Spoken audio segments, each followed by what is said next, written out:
সাবেক প্রধান বিচারপতি এবিএম খায়রুল হককে যাত্রাবাড়ী থানার একটি হত্যা মামলায় গ্রেপ্তার দেখানোর আদেশ দিয়েছেন আদালত। ২৩ মে শনিবার এক আবেদনের শুনানি শেষে ঢাকার মেট্রোপলিটন ম্যাজিস্ট্রেট সারা ফারজানা হকের আদালত এই আদেশ দেন। এর আগে গত ১৬ মে যাত্রাবাড়ীর হত্যা মামলায় গ্রেপ্তারের আবেদন করেন যাত্রাবাড়ী থানার উপপরিদর্শক মোহাম্মদ ইব্রাহিম খলিল।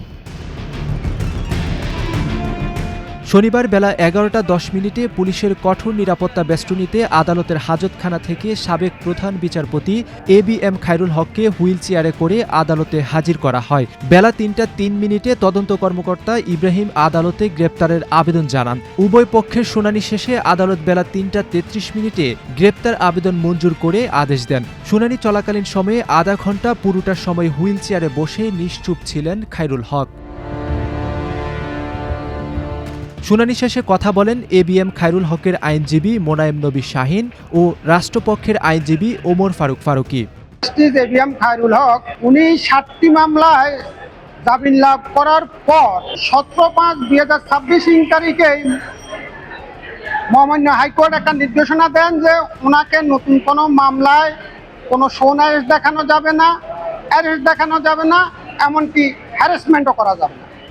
কিন্তু দুঃখের বিষয় হলো যে ১৭ তারিখে মহামান্য সুপ্রিম কোর্টের হাইকোর্ট বিভাগ এই আদেশটা জারি করেছেন।